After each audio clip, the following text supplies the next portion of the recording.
여러분 안녕하세요. 믿고 보는 원불대 불교 대백과의 원영입니다.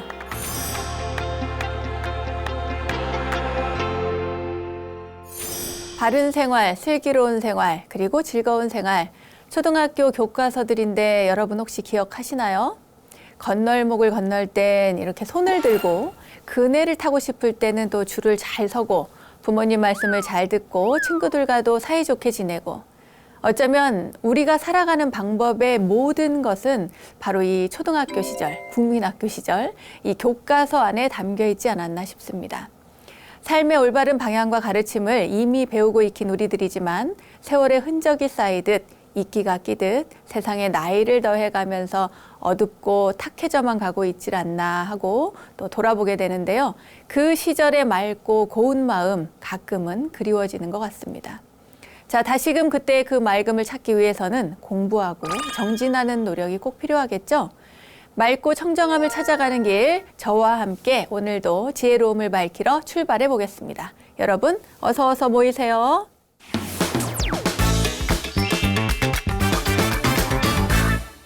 원영 스님의 불교 대백과 첫 순서는 알고 보면 약이 되는 수많은 불교 이야기들과 불교 지식을 대안해 원영 스님의 불교 대백과 지식인 시간입니다. 당신의 가장 큰 보물은 무엇인가요? 라는 질문에 어떤 분이 저는 휴대폰이요 라고 답을 하셨습니다. 굉장히 의아하게 느껴졌는데요. 가장 큰 보물이 뭘까 생각해 보면은 사랑하는 가족이나 또는 내가 가지고 있는 것 중에 내가 제일 좋아하고 값어치 나가는 그런 것을 말하지 않을까 생각했는데 또 휴대폰이라고 이야기를 하시더라고요. 그래서 그 이유를 들어보니까 또 이해가 갔습니다. 이분께서 뭐라고 하셨냐면요. 나의 추억이 담긴 사진, 그리고 소중한 사람들의 연락처, 나의 마음이 담긴 일기, 이 모든 것이 휴대폰에 다 담겨 있기 때문이라는군요. 그래서 가장 큰 보물이라고 말씀을 하신 거였어요. 어떠세요, 여러분? 가장 큰 보물이라고 대답할 만한가요? 이 휴대폰에는 이런 개인적인 보물들만 담겨 있는 게 아니죠. 요즘에는 세상의 모든 지식과 정보를 이 스마트폰으로 다 찾을 수 있잖아요. 그야말로 삶의 백과사전이 바로 휴대폰인 셈이죠. 원영 스님의 불교 대백과도 불교의 모든 지식과 정보를 담으려고 애쓰고 있습니다. 이 말씀을 드리려고 이렇게 이야기를 펼쳤습니다.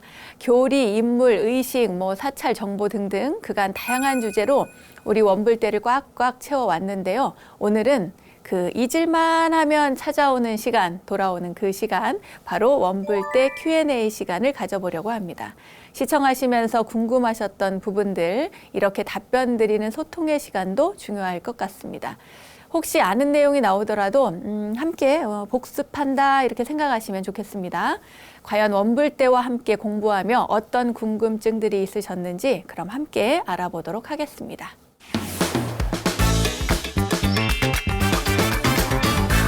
자, 어떤 질문이 와 있을까요? 제가 이렇게 준비를 해왔습니다. 첫 번째 질문은 닉네임 호로록님께서 주셨습니다. 무슨 질문인가? 네, 이런 질문이군요. 질문 소개를 해드릴게요. 이분께서는 저는 삼법인 가운데 무아에 대한 이해가 잘 되질 않아요. 내가 없다는 뜻인데 좀 더 쉽게 납득할 수 있는 방법이 없을까요? 라는 질문을 해주셨습니다. 그래요. 제가 이 질문에 답변을 하려고 생각을 하다가요. 내가 그 전에 어떻게 여러분들께 무아에 대해서 설명을 했는가 궁금해서 제가 했던 그 방송을 동영상을 찾아서 한번 봤습니다. 그랬더니 저의 느낌으로는 설명을 굉장히 많이 하고 그러다 보니까 뭔가 이렇게 고 따로, 무상 따로, 무아 따로 하다 보니까 이게 조금 설명만 무성하게 많고 좀 헷갈릴 수 있었겠다 이런 생각이 들었습니다. 그래서 오늘은 그 질문도 있고 해서요. 여러분들께 조금 더 쉽게 가지치기를 많이 하고 심플하게 이렇게 정리해서 설명을 해드리도록 하겠습니다. 이 무아라고 하는 것은 고, 무상, 무아로 연결되는 이 삼법인 가운데 하나인데요. 여러분들께 누누이 말씀을 드렸습니다. 이 고라는 것, 이 세상의 모든 것들은 고다라고 하는 것에서 시작된다. 이 고무상무아를 설명할 때 왜 여러분들이 이해하기 어려웠나 가만히 생각해 보니까요. 제가 중요한 얘기를 안 했더라고요. 이것은 불교가, 그러니까 고타마 시달타가 그 수행을 열심히 해서 깨달음을 얻은 다음에 이 세상의 이치, 이 생명 있는 존재들의 이 존재 이치, 이것을 살펴보니, 가만 들여다보니 고무상 무아 연기 이러한 그 전체적인 흐름을 통찰하게 된 것이고, 이 세상과 이 존재를 바라보는 관점을 이렇게 제시를 한 것입니다. 그러니까 조금 전에 말씀하신 것처럼 내가 없다 이렇게 하면 내가 여기 있는데 왜 내가 없어? 이렇게 될 수밖에 없는 거였어요. 그러니까 제 얘기를 잘 들으십시오. 이 세상을 깨달은 자의 눈으로 살펴보니 이 세상은 어떤 절대적인 누군가가 있어서 만들어낸 것이 아니라 그냥 이 변화하고 수많은 관계들로 이어져 있는 것이다. 이러한 내용인 거예요. 자, 다시 보겠습니다. 이 세상에는 수많은 생명들이 있고, 그리고 이 생명체가 이 세상에 존재할 때 살아가면서 생로병사가 있는데 그 삶에서 고통을 느낀다. 물론 즐거움도 느끼고 또 기쁨도 느끼고 수많은 희로애락이 있지만 그 가운데 부처님께서는 이 고에 집중을 한 거예요. 왜냐? 즐거움이라든가 기쁨은, 행복은 늘 추구하는 것인데 현실적으로 봤을 때는 고통이나 괴로움에서 벗어나야만 그 기쁨과 행복을 찾아갈 수 있기 때문에 이 고에 집중을 한 겁니다. 자, 그러면은 왜 고통스럽지? 살다 보면은 너무 고통스럽고 괴로운 일들이 많이 있잖아요. 물론 즐거운 일도 많이 있지만, 그러면은 이 고통은 어디서 왔을까? 이 이유를 찾아보니까 이 삶이 무상하기 때문이라는 거예요. 이 세상에는 무상, 없을 무에 항상 상자, 항상함이 없는 게 바로 무상한 겁니다. 영원히 변하지 않는 그 무엇인가는 없다는 거예요. 그러니까 다시 말해서 이 세상은 고통인데 왜 고통스럽냐? 영원하지 않기 때문이라는 거예요. 그러니까 늘 변화한다라고 하는 것, 이것이 바로 무상입니다. 이 세상은 모든 것들이 변화의 원리로, 변화의 이치로 이어져 내려가고 있는 거예요. 흘러가고 있는 거예요. 그죠? 그런데 그러면은 이 변화하는 것, 무상한 것은 왜일까? 가만히 살펴보니 무아이기 때문이라는 거예요. 연결이 되죠? 그러면 왜 무아인가? 무아는 없을 무자에 나 아자를 씁니다. 내가 없다 이렇게 설명하기에는 그냥 한자로는 설명이 가능한데 여기에서의 아라고 하는 것은 제가 지난 금강경 할 때도 그랬고 무아를 설명할 때도 얘기했지만 아트만이라고 하는 거예요. 어떠한 절대적인 그러한 변하지 않는 무언가가 없다라는 겁니다. 그러니까 이 세상은 끊임없이 변해가는데 이 변해가는 과정을 가만히 들여다보니 그 안에 뭔가 있을까? 영원한 것은 없다는 거예요. 영원한 게 있으면 변하지 않겠죠. 무상이 아니겠죠. 그죠? 영원한 것은 없다는 거예요. 이 생명의 존재, 그 가만히 들여다보면은 이제 나를 예를 들어서 각자 자기 자신을 비추어서 생각을 해보십시오. 나라고 하는 존재는 그럼 어디서 왔을까? 나라고 하는 존재는 아버지 반쪽과 어머니 반쪽에서 왔습니다. 그죠? 그 반쪽에서 나라고 하는 그 존재가 태어나 보니 저런 아버지였고 저런 어머니였어요. 내가 사는 집은 이랬고 내가 다닌 학교는 이랬어요. 성장 과정에서 저런 친구를 만났고 공부를 열심히 했고 안 했고 그리고 학교를 가고 안 가고 그리고 주변에 많은 환경들의 변화 그 속에서 내가 성장해서 지금의 나라고 하는 존재가 있는 겁니다. 그런데 잠깐 조건을 바꿔볼까요? 우리 엄마가 그 아버지와 결혼하기 전에 그 좋아하던 그 사랑에 빠진 첫사랑 남자가 있었어요. 예를 들면 그러면은 그 사람과 결혼을 했다고 봐요. 그럼 제가 있을까요?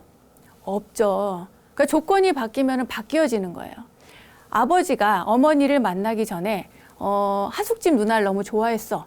그래가지고 하숙집 누나랑 결혼을 해가지고 누군가를 낳았다. 그러면 그 존재가 난가요? 아니라는 거죠. 또 다른 존재가 생기는 거예요.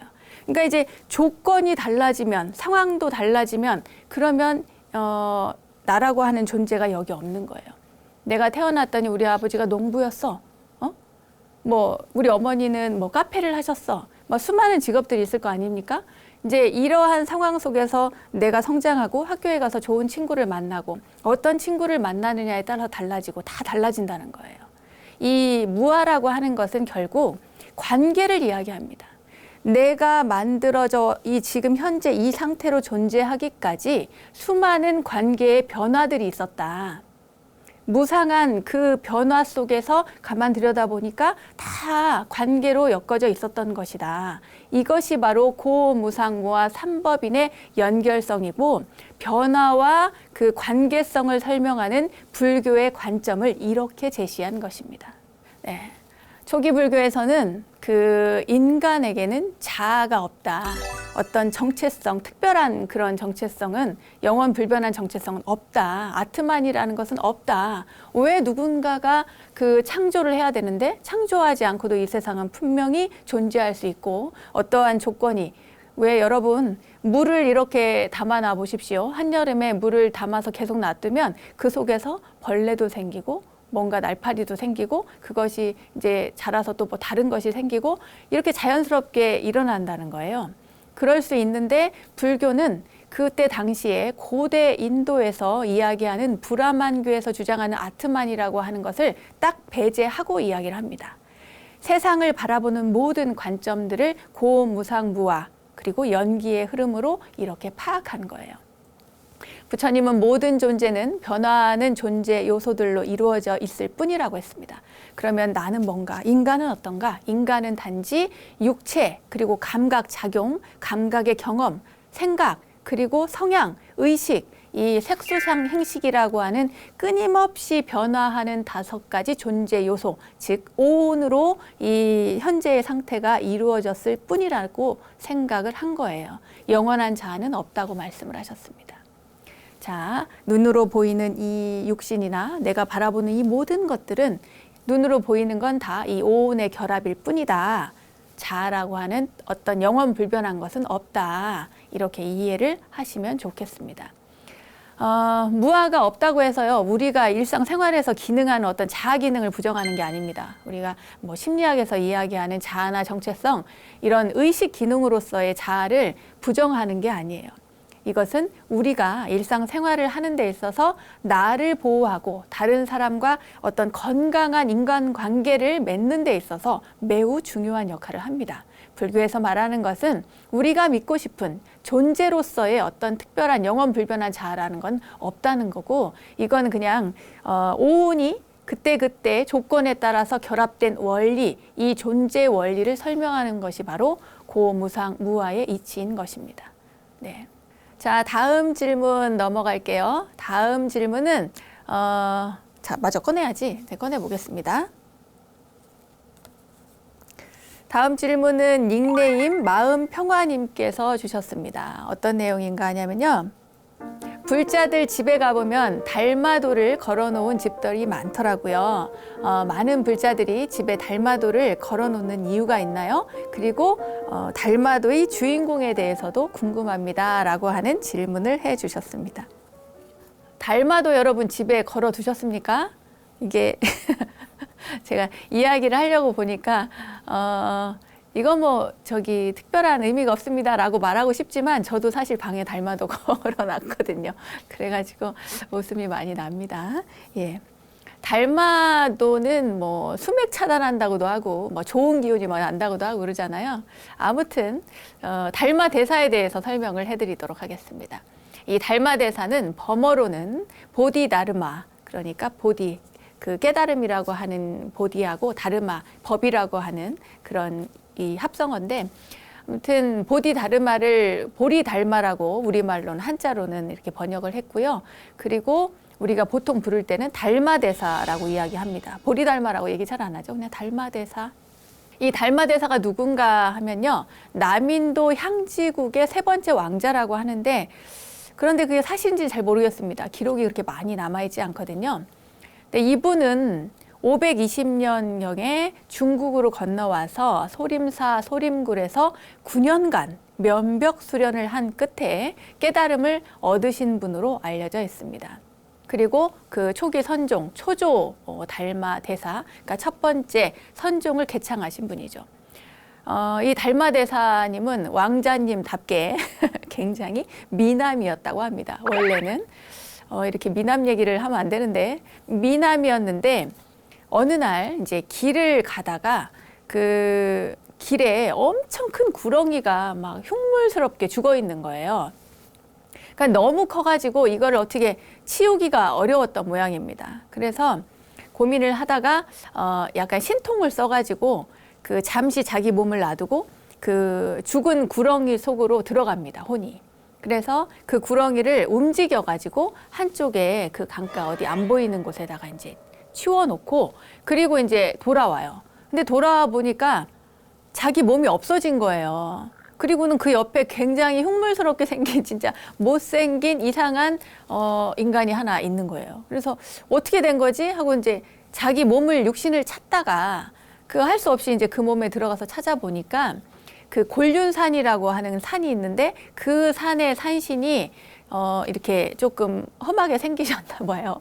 그런데 지나가다가 그 버려진 몸이 너무 잘생기고 너무 마음에 든 거예요. 그래가지고 산신이 자기의 몸을 버리고 그 잘생기고 멋진 몸으로 왕자의 몸으로 쏙 들어가 버린 겁니다.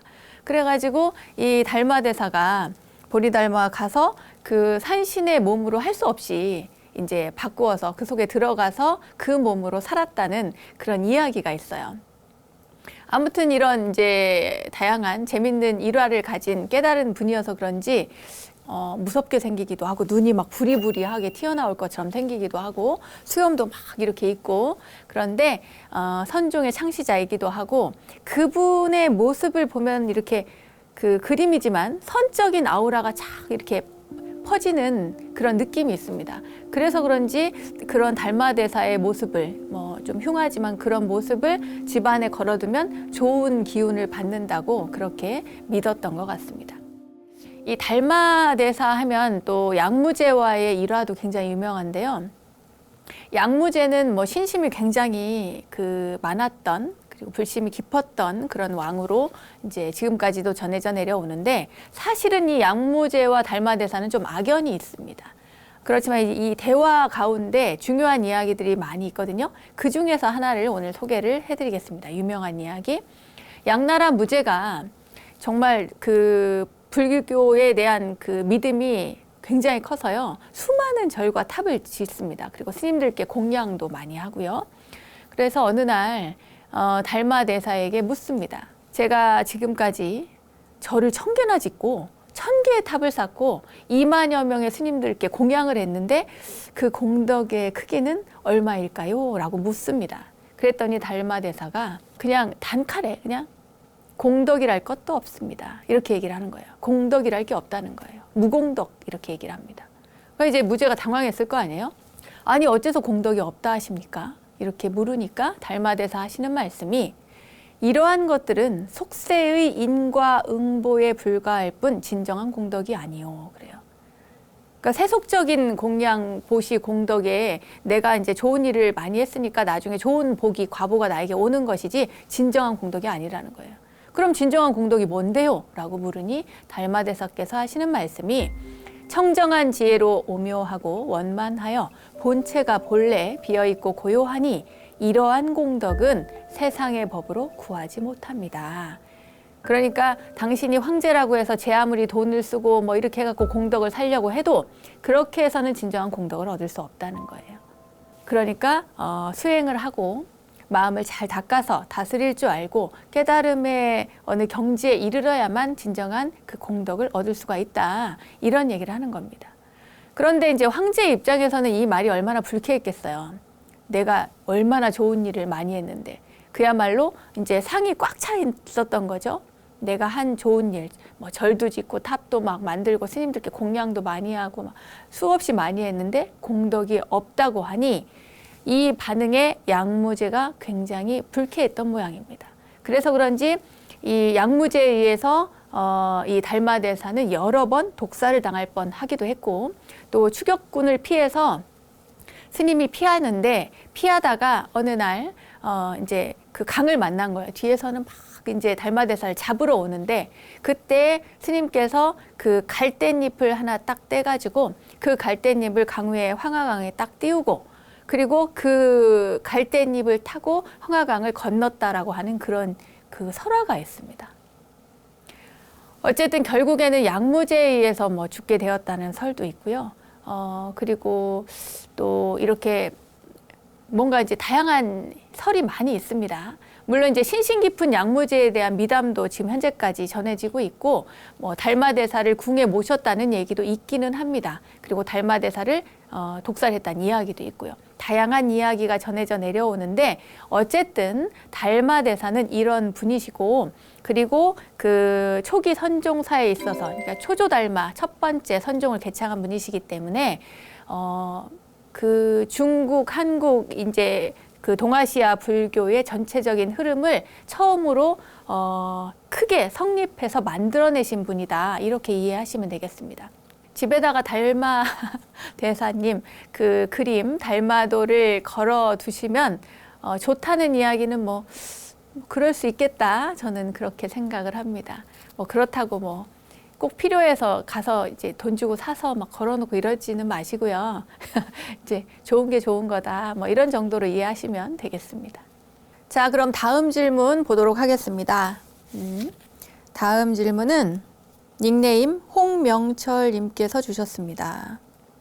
닉네임이 아니라 본명 같은 느낌인데요.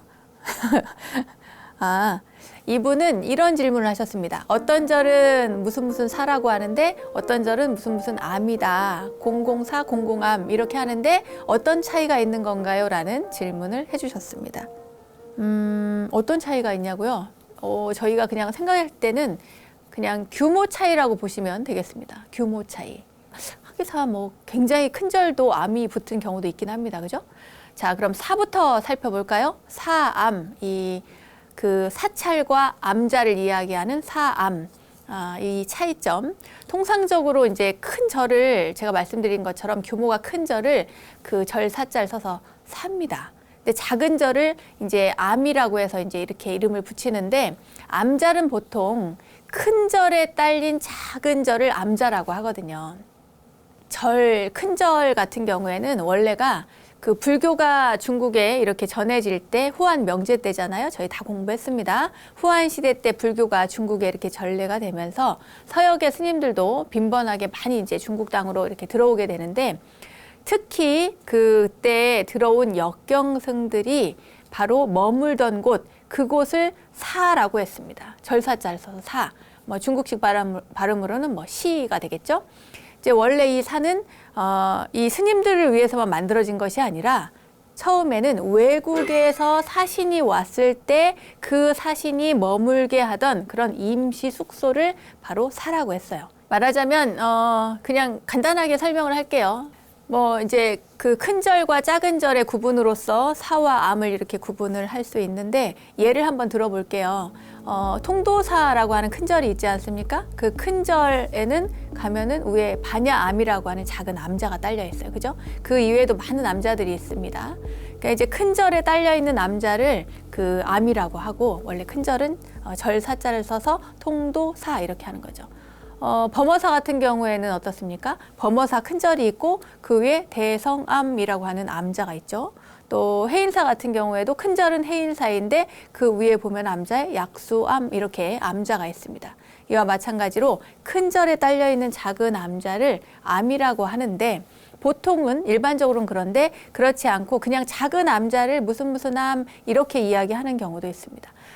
제가 그 현재 머물고 있는 그 청룡암이라고 하는 것도 청룡사가 아니라 청룡암이거든요. 아주 작은 암자를 그냥 암이라고 이렇게 이름을 붙인 것입니다. 이해가 가셨나요?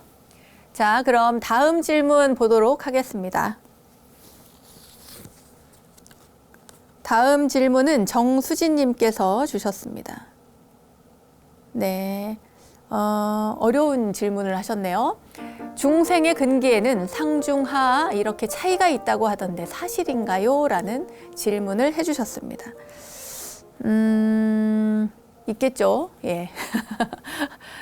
전생에 수행을 많이 했으면 상근기가 될 것이고 그렇지 않다면은 또 하근기가 될 수도 있고 그렇습니다만 근기의 차이가 있다. 그러면 무슨 차이가 있느냐? 이제 우리가 좀 고민을 해볼 필요가 있습니다. 제가 방금 전생 이야기를 했는데 우리가 뭐 피아니스트나 소위 천재라고 불리는 사람들을 보면 더 그런 생각이 들죠. 아우 저거는 뭐 누가 가르쳐줘서 아나? 저건 생이지지지. 막 3살에 막 피아노를 잘 친다거나 뭐 그런 경우도 있지 않습니까? 말 타는 법을 뭐 이제 아무리 가르쳐줘도 못하고 막 불안해서 떨어지고 이런 사람이 있는 반면에 한 번에 탁 타고 그냥 이렇게 말을 달리는 뭐 이런 사람도 있을 수 있고, 그리고 뭐 바이올린, 첼로 이런 것도 누구는 맨날 도레미파솔라시도도 못해서 이러는 사람이 있는 반면에 처음에 몇 번 했는데 그냥 음을 따라서 선율을 따라서 막 이렇게 악기를 연주하는 사람이 있습니다. 이걸 어떻게 설명할 것인가? 이거는 뭐 수행 정도, 전생에 수행을 했다 안 했다 이렇게 또 그 차이를 볼 수가 있겠습니다. 하지만요, 우리가 이제 보통 사람들을 저 사람은 상근기야, 저 사람은 중근기야, 저 사람은 하근기야 이렇게 이야기할 때는 물론 그 사람의 그릇을 가지고 이야기합니다. 그 사람의 인품이라든가 또 성실함의 정도라든가 이런 걸 갖고 이야기를 하는데, 상중하의 근기 차이는 보통 반야 지혜나 불성의 어떤 차이나 이런 이야기를 하는 것이 아니라 제가 그런 얘기를 했잖아요. 범부들의 중생들의 번뇌가 얼마나 많은가. 다시 할게요. 범부들의 중생들의 번뇌가 얼마나 많은가. 이런 이야기를 하는 겁니다. 정도 차이를 얘기하는 거예요. 그러니까 막 옹졸하고 그릇이 많고 작은 일에도 막 소심하고 막 이렇게 날뛰고 생각이 번뇌 망상이 들끓으면 그 사람을 보고 상근기라고 말하지 않죠. 그런 사람을 보고는 하근기라고 이야기할 수도 있겠습니다. 그렇지만 하근기란 얘기, 아우 저 사람 하근기야 이렇게 이야기하는 경우는 별로 없습니다. 불교라고 해도 그런 경우는 있죠. 인품이 굉장히 훌륭해, 그릇이 커, 이제 화를 낼 만한데도 화를 내지 않고, 그리고 또 뭔가 차분하고 성실하게 끊임없이 뭔가를 수행을 해나가려고 하는 그런 사람을 우리가 상근기라고 합니다. 저 사람은 상근기네. 아유 그런 일에도 꾹 참네. 갑자기 제가 그런 경우를 봤어요. 어떤 스님께서 차문을 그 차에서 내렸는데 옆에 있는 분이 차 문을 닫아준다고 그분이 이렇게 손을 다 빼기 전에 뭐 물건을 잡는다고 손을 빼기 전에 차문을 닫아버린 거예요. 아우 얼마나 아프겠습니까? 그때의 그 이야기를 하던, 나중에 이제 전해 들은 얘기인데, 그 스님께서 하시는 이야기가 앗소리를 안 하더랍니다. 괜찮아. 그리고 꾹 참고 나중에 가서 병원에 가서 치료를 하게 됐는데, 그때 그 문을 닫았던 스님이 깜짝 놀라면서 그 스님은 상근기네 이렇게 이야기를 했다는 거예요. 우리 불가에서는 이런저런 이야기들이 많이 전해져 내려오고 있는데, 우리가 가끔 농담 삼아 그런 이야기를 합니다. 첫눈이 오면 여러분들, 저도 드라마에서 봤는데 썸 타는 친구들 막 전화하고 문자하고 어디서 만나자 하고 그런다잖아요.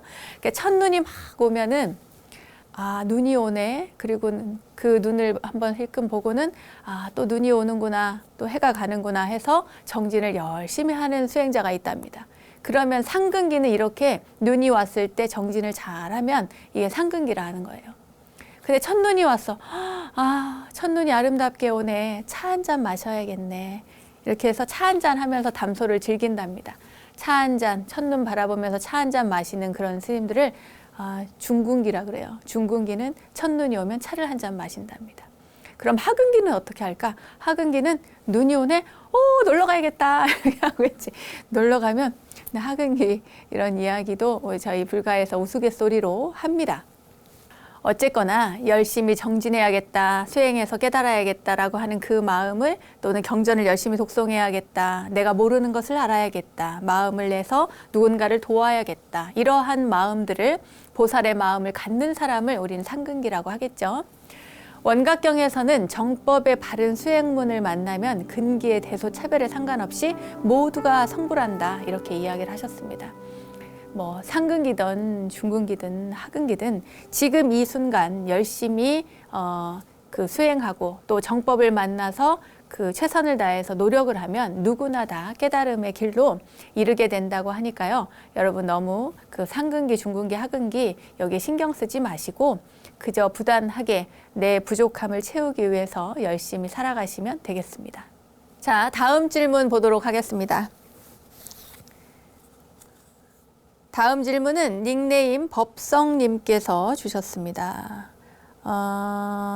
네, 이분은 이런 이야기를 해주셨어요. 저는 서유기 만화나 영화를 정말 좋아하는데요. 이 서유기에 등장하는 삼장법사님이 실존 인물이라고 하던데 사실인가요? 라는 질문을 해주셨습니다. 사실입니다.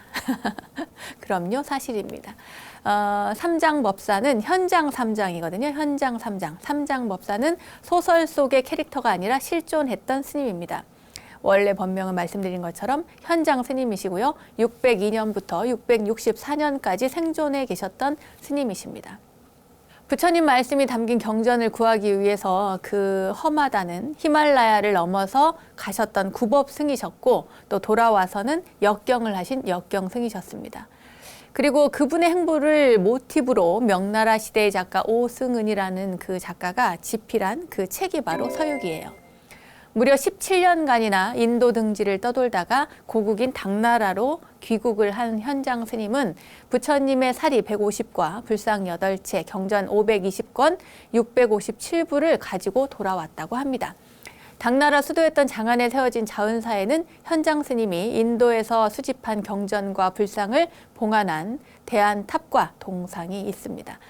실존 인물이고요. 여러분 서유기가 굉장히 좀 길기는 하지만 내용이 좋으니까 기회가 되시면 언제 한번 꼭 읽어보시기 바라겠습니다. 불교 지식을 내 안에 원불대 지식인 시간. 오늘은 오랜만에 원불대 Q&A 여러분의 궁금증을 함께 풀어보는 시간으로 함께 봤습니다. 불교 공부하면 할수록 재밌지 않나요, 여러분? 앞으로도 원불대와 함께하는 불교 공부 재미있게 함께 해주시고요. 이렇게 궁금한 점이 있으신 분들은 주저하지 마시고 질문해 주시기 바랍니다. 저도 여러분과 함께 공부하면서 이 시간을 아주 보람차게 또 공부하고 있고요. 여러분 덕분에 저도 공부하고 또 여러분들께 전달을 잘 하려고 노력하고 있습니다. 자, 불교 지식을 내 안에 원불대 지식인 오늘은 여기까지 하겠습니다.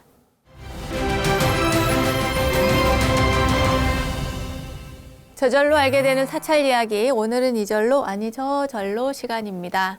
오늘은 월정사 산내 암자인 오대산 동대 관음암으로 떠나봅니다. 대한불교조계종 제4교구 본사인 월정사에서 큰 길을 따라 이 상원사 쪽으로 조금만 올라가다 보면 동대 관음암이 나오는데요. 오대산의 동대에는 일만의 관세음보살님이 머물러 계신 곳이라고 해서요. 이 암자 역시 관음암이라고 부른다고 합니다. 관세음보살님의 영원뿐만 아니라 이 관음암에는 아주 특별한 스님에 관한 전설도 전해져 내려오고 있는데요. 그 주인공은 바로 구정선사라는 분입니다. 이분 아마 많이 들어보셨을 겁니다. 아닌가요? 네. 소칠 9번이나 옮긴 스님이라고 해서 구정선사래요. 들을수록 그 이야기가 궁금하시죠? 그럼 바로 이야기 시작해 보도록 하겠습니다. 아주 옛날 그 비단 행상, 비단을 팔러 다니는 사람이 있었어요.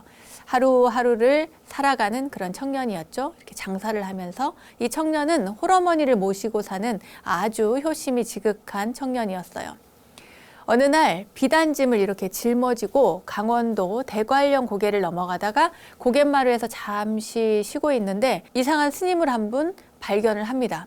이 누더기를 이렇게 입으신 노스님이셨는데 이 노스님이 그 길 옆 풀숲에 이렇게 서서 한참 지나도록 꼼짝을 안 하는 거예요.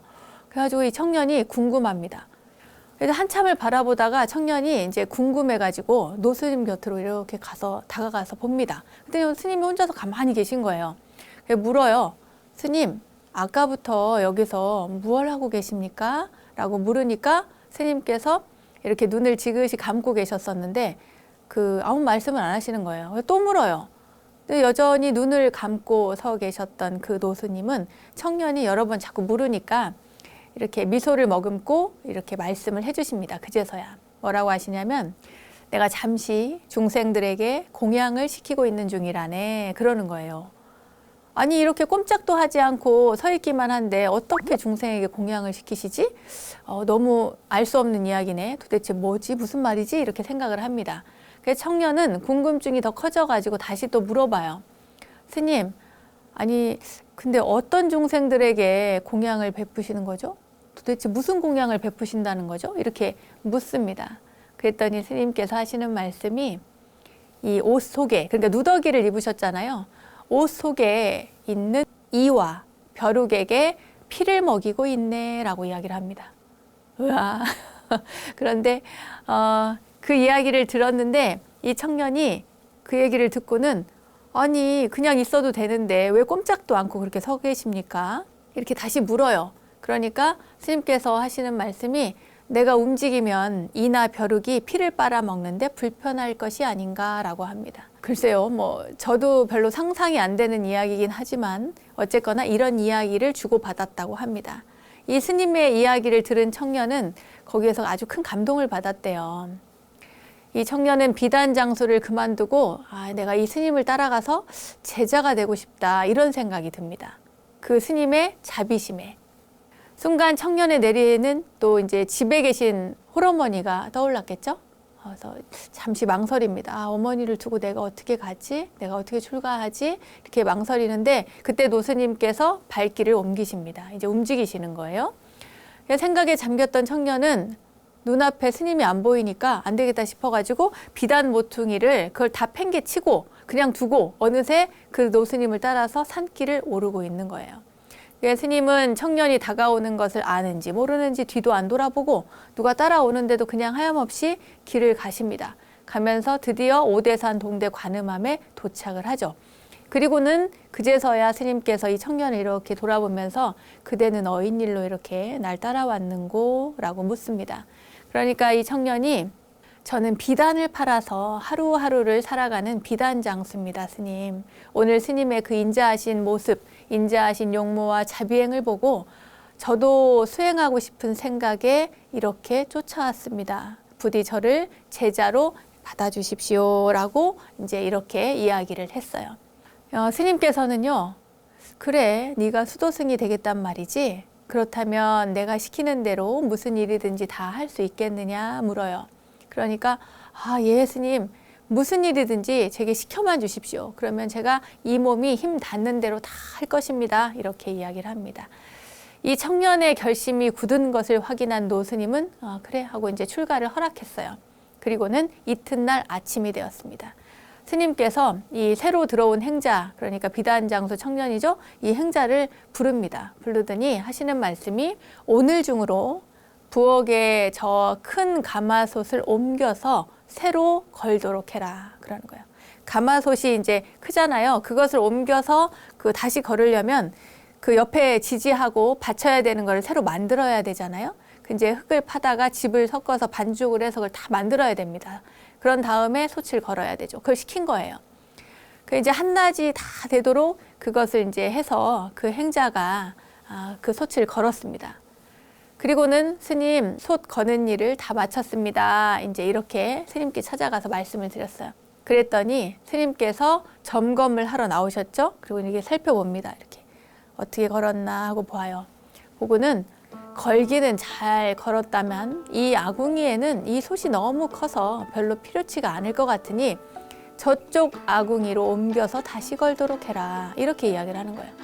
실컷 만들어 놨는데 겨우겨우 한나절 동안 해가지고 만들어 놨는데 저쪽으로 따로 옮겨 놓으라는 거예요. 이제 청년은 다음 날 또다시 시작을 하죠. 한마디 불평도 안 하고 스님께서 시킨 대로 솥을 떼서 옆 아궁이에다가 다시 걸기 시작합니다. 솥을 다 걸고 그리고 부뚜막을 곱게 이렇게 다 맥질한다고 하죠. 하고 있는데 잘 걸고 말하자면 뒷마무리를 하고 있는데 노스님께서 오셨습니다.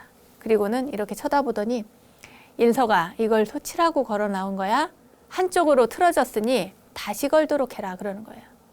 별로 안 틀어졌는데 노스님께서 틀어졌다고 하면서 당신이 이렇게 짚고 있던 그 석장으로 솥을 이렇게 찍 밀어가지고 내려앉혀 버린 겁니다. 그러니까 청년이 보기에는 이상하게 전혀 틀어진 곳이 없는데 스님이 다시 또 하시라고 하니까 뭐 그냥 또 하는 겁니다. 불평 한마디 없이 다시 또 솥을 걸었습니다. 뭐 이쯤 되면은 보통 아무리 행자라고 해도 벌써 주랭랑을 쳤을 건데 에이 안 해. 그러고 이제 갔을 건데 이 청년은 신심이 장해가지고 스님께서 솥을 걸으라는 대로 다 겁니다. 잘못했다고 하면 또 다시 걸고 저쪽으로 옮기라 하면 또 옮기고 옮긴 걸 또 다시 옮기라 하면 다시 하고 이거를 무려 9번을 반복을 했어요. 그리고 나서 노스님께서 드디어 확인이 끝난 거죠. 이 청년의 구도심을 인정을 하십니다. 그리고는 솥을 9번 고쳐 걸었다는 뜻에서 구정이라고 하는 법명을 내리셨어요. 9구자에다가 솥정자, 구정이라고 하는 법명을 주셨습니다.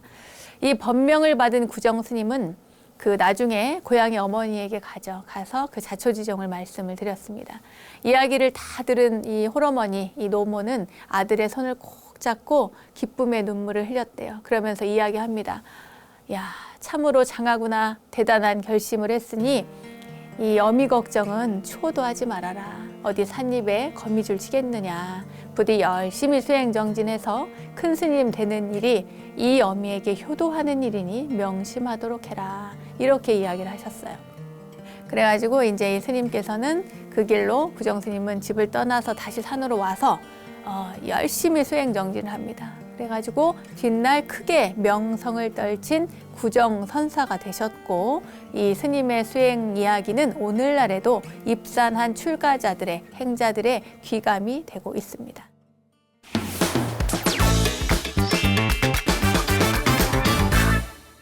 원영 스님의 불교 대백과 오늘도 즐겁고 유익한 시간 되셨나요? 세상의 모든 불교 이야기를 모아서 전해드리고 있는 원영 스님의 불교 대백과 오늘은 원불대 Q&A로 평소 여러분께서 궁금해하셨던 점들을 짚어보고 오대산 동대 관음함에서 전해오는 구정선사에 관한 이야기까지 전해드렸습니다. 알매지혜가 가득한 시간 원불대 오늘은 여기까지입니다. 다음 원불대 이야기들도 여러분 기대해 주시고요. 저는 여기서 인사드리겠습니다. 믿음직한 원불대, 믿고 보는 원불대 다음 시간도 잊지 마세요. 감사합니다.